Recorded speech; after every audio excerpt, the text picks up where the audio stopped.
आदरणीय अभिभावकगण, आदरणीय अध्यापकगण, प्रिय छात्र छात्राओं, कुछ दिन पहले हमारे देश के यशस्वी प्रधानमंत्री श्री नरेंद्र मोदी जी ने वर्तमान परिस्थितियों को देखते हुए एक आपात उच्च स्तर की बैठक अपने सानिध्य में बुलाई थी। और उस उच्च स्तरीय बैठक में जिसमें तमाम हमारे कैबिनेट के सहयोगी सहित सभी अधिकारी वर्ग, शिक्षा विभाग और विभिन्न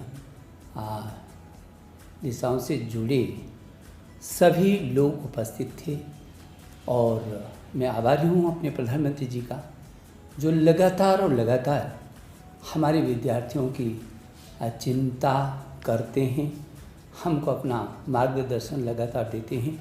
उन्हीं के निर्देश पर एक बहुत ही उच्च स्तरीय बैठक आज हमारे देश के यशस्वी रक्षा मंत्री श्री राजनाथ सिंह जी की अध्यक्षता में हुई, और जिसमें मेरे साथ केंद्र के दो सहयोगी कैबिनेट मंत्री स्मृति ईरानी जी और श्री प्रकाश जावड़ेकर जी सहित मेरे सहयोगी मंत्री संजय धोत्रे जी भी थे। और देश के कई राज्यों के मुख्यमंत्री, कई राज्यों के उप मुख्यमंत्री और सभी राज्यों के शिक्षा मंत्रीगण और दुनिया की सबसे बड़ी शिक्षा प्रणाली तंत्र के सभी सचिव और अधिकारी वर्ग पूरे देश के आज एकजुट थे अपनी छात्रों के सुरक्षा और भविष्य को लेकर। मुझे सबसे पहले तो इन सब का धन्यवाद देना है, जो सारे शिक्षा व्यवस्था के लिए छात्रों की सुरक्षा और आज छात्रों के भविष्य की चिंता की दृष्टि से केंद्र के साथ एकजुट होकर के और आज खड़े दिखाई दिए हैं। मैं उन सब के प्रति बहुत आभारी हूँ। बहुत सार्थक चर्चा आज रही है, बहुत सार्थक चर्चा रही है। बहुत महत्वपूर्ण सुझाव सभी राज्यों से आए हैं और पिछले वर्ष भी राज्यों ने एकजुट होकर के इस कोरोना काल के महासंकट में बहुत अच्छे तरीके से प्रदर्शन किया था। और आज भी मेरे प्रिय छात्र छात्राओं, आप जानते हैं पूरी दुनिया इस कोरोना के महासंकट से जूझ रही है और हम अछूते नहीं हैं।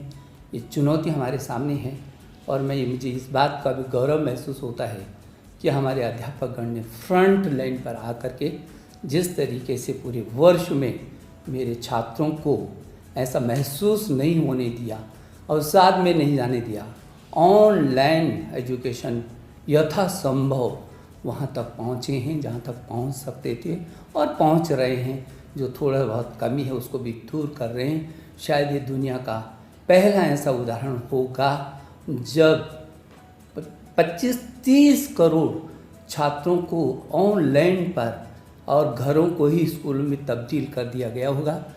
अभिभावकों, मैं आपका अभिनंदन करता हूँ। आपने और अध्यापकों ने मिल करके छात्रों को इस ऐसे वक्त पर बहुत संभालने की कोशिश की है और छात्रों ने भी जो साहस दिखाया है, उत्साह दिखाया है, इसके लिए भी मैं उनका अभिनंदन करना चाहता हूँ, मैं शुभकामना देना चाहता हूँ।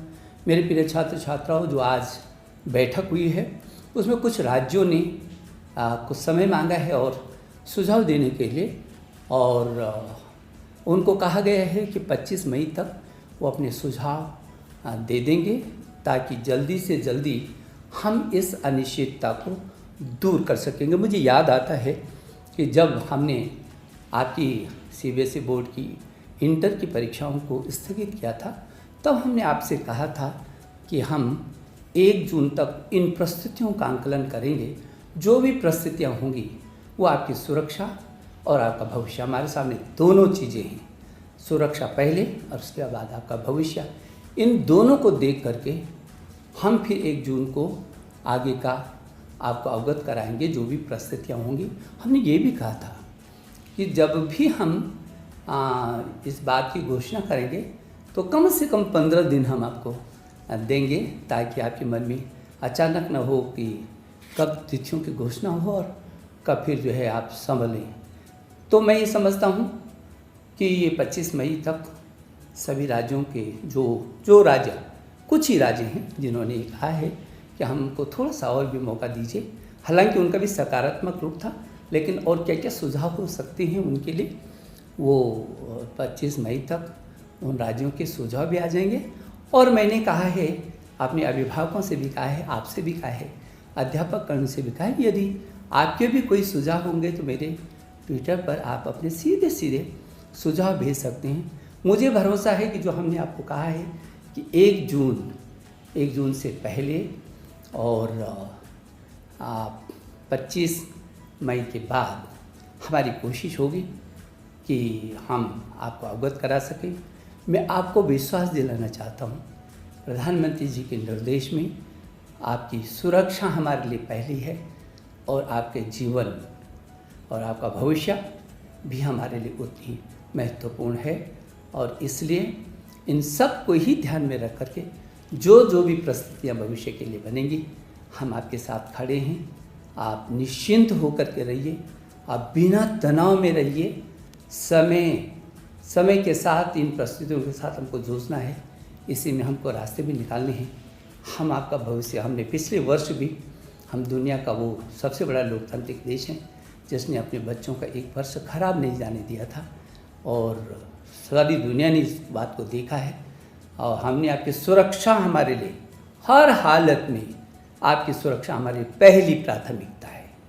और इसलिए फिर मैं भरोसा दिलाना चाहता हूँ कि आप बिल्कुल निश्चिंत रहिए, और जो भी निर्णय होगा वो आपके हित में होगा, आपके जीवन के सुरक्षा की दृष्टि से होगा, और आपके भविष्य में आपके भविष्य को लेकर के होगा। मैं एक बार फिर सभी अभिभावकों का, अध्यापकगण का, मेरे छात्र छात्राओं, आपका भी अभिनंदन करना चाहता हूँ। और आज मैं विशेष करके अपने देश के रक्षा मंत्री जी, जो केंद्र में कई बार विभिन्न मंत्रालयों का जिन्होंने जिम्मेदारी संभाली है, और जो उत्तर प्रदेश में याद आता है क्योंकि मैं उत्तर प्रदेश में भी मंत्री रहा हूँ, वो ऐसे ऐतिहासिक शिक्षा मंत्री भी रहे, मुख्यमंत्री तो थे ही। आज उनके सानिध्य में पूरे देश का शिक्षा तंत्र ने बहुत देर तक विचार विमर्श किया है, बहुत ही सार्थक। पूरा देश के शिक्षा, सभी राज्य एकजुट है। मुझे इस बात को लेकर के प्रसन्नता होती है, और मैं वो सभी राज्यों को धन्यवाद भी देना चाहता हूँ। और मेरे जो सहयोगी मंत्री आदरणीय जावड़ेकर जी और आदरणीय स्मृति ईरानी जी को भी मैं हृदय की गहराई से धन्यवाद देना चाहता हूँ। मैं एक बार आपको शुभकामना देता हूँ। बहुत बहुत धन्यवाद।